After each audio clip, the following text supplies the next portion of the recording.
ایک بدبخت نے کہا کہ مسلمانوں کو اگر کمزور کرنا ہے تو ان سے 4 چیزیں چھین لی جائیں. 4 چیزیں جب مسلمانوں میں موجود ہیں تو یہ کمزور نہیں ہو سکتے.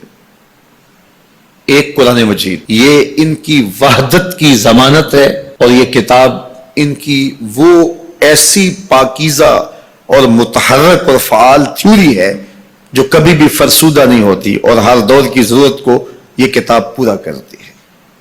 اور یہ اس غیر متبدل کتاب کے ذریعے سے گرے ہوئے بھی اٹھ پڑتے ہیں. تو اس کتاب کو اگر ختم کر دیا جائے تو یہ تسخیر کیے جا سکتے ہیں. دوسری بات، ان سے حج ختم کر دیا جائے.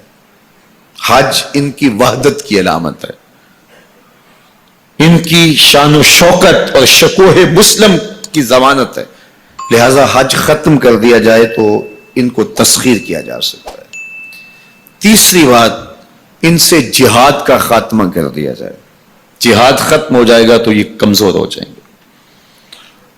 چوتھی چیز، ان کے سینے سے عشق رسول چھین لیا جائے.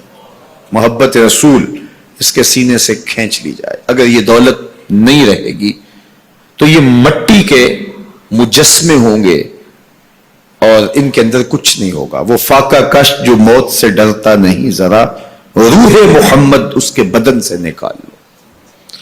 تو کہا یہ 4 چیزیں اگر ان سے چھین لی جائیں تو ان کو تسخیر کرنا آسان ہوگا.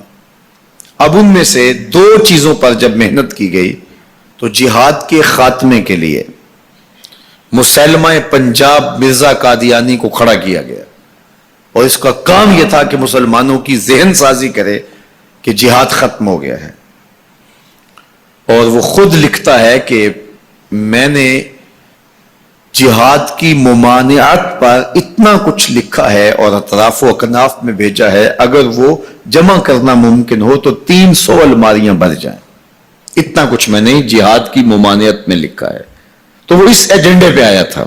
نادیدہ ہاتھ اس کو لے کر کے آئے تھے، اور وہ ایک شخص نہیں تھا، 3 شخص تھے جن کا انٹرویو کیا گیا. سب سے مناسب یہ لگا تو اس کو انہوں نے جو ہے وہ اس کام کے لیے متعین کیا، اور جتنی بھی اس کو مالی ضروریات تھی اور حکومت کی سپورٹ تھی وہ میسر تھی. اسی طرح بہاءاللہ کو حج کے ختم کرنے کے لیے وہاں ایران میں کھڑا کیا، اور اس نے جگہ جگہ کعبۃ اللہ کے ماڈل بنائے اور کہا اتنی دور سفر کر کے جاتے ہو، یہیں گھوم لیا کرو، تمہارا ذوق پورا ہو جائے کرے گا.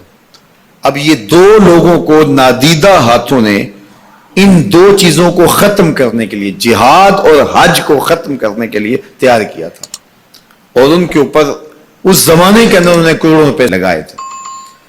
اب جب وہ مر بھی گئے ہیں تو ان کے متبعین کو وہ اسی طرح سپورٹ کر رہے ہیں، اس لیے ان کے متبعین جو ہیں وہ موجود ہیں. باقی جس نے بھی ادعائے نبوت کیا پاگل پن کی وجہ سے، یا جو ہے وہ اس کے اندر کوئی صلاحیت تھی تو وہ تکبر میں آ گیا، تو اس پاگل پن کی وجہ سے اس نے اعلان کیا، جب وہ گیا تو سلسلہ ختم ہو گیا.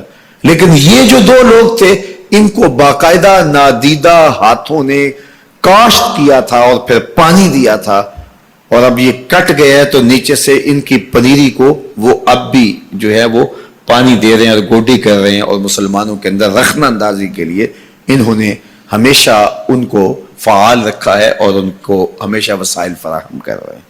اس لیے امت کو ان سے محتاط رہنے کی بہت زیادہ ضرورت ہے، چونکہ یہ نادیدہ ہاتھوں کے موہے ہیں جو مسلمانوں کو نقصان دینے کے لیے اور ان کے اندر سے ان جذبوں کو ختم کرنے کے لیے جو ہے وہ دن رات کوشاں ہیں، اور مغرب کی جاسوسی اسلامی ممالک سے کر کے جو ہے وہ ان کو فائدہ پہنچاتے ہیں. اور مسلمانوں کے لیے بالخصوص پاکستان کے لیے یہ مرزائی اس قدر خطرناک ہے کہ علامہ اقبال علیہ رحمہ نے اس زمانے میں کہا تھا، ابھی پاکستان بننے جا رہا تھا، آپ نے کہا تھا کہ مرزائی اسلام کے بھی غدار ہیں، پاکستان کے بھی غدار ہیں. اور پھر زمانے نے دیکھا، علامہ اقبال علیہ رحمہ تو 1938 میں انتقال کر گئے، لیکن 47 میں پاکستان بنا تو لوگوں نے دیکھا کہ ان لوگوں نے پاکستان کی مخالفت کی، اور جب پاکستان ٹوٹا، 2 ٹکڑوں میں تقسیم ہوا، تو اس وقت قادیاں میں چراغاں کیا گیا، انہوں نے خوشی کا اظہار کیا. پاکستان ایٹمی طاقت بنا تو وہاں سوگ منایا گیا. اور آج بھی یہ ربوے کے اندر دفن ہوتے ہیں تو امانتاً دفن ہوتے ہیں. ان کا یہ مکروہ عقیدہ ہے کہ پاکستان ٹوٹ جائے گا اور ہمیں یہاں سے اٹھا کر کے ہماری گندی لاشوں کو وہاں ربوے سے قادیان کے اندر شفٹ کیا جائے گا. یہ پاکستان کی سالمیت پر ہمیشہ خطرہ ہے اور پاکستان کو ہمیشہ نقصان پہنچانے کے درپائے رہتے ہیں اور ان کی ہمیشہ کوشش ہوتی ہے کہ اس وطن کے اندر امن، طمانینت اور سکون نصیب نہ ہو.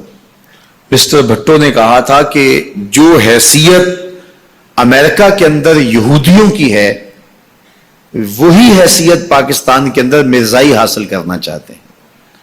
حکومت بھلے کس کی بھی ہو لیکن یہ پاکستان کے اہم مناصب پر فائز ہو کر کے جو ہے وہ پاکستان کو اپنے کنٹرول اور قابو میں لینا چاہتے ہیں.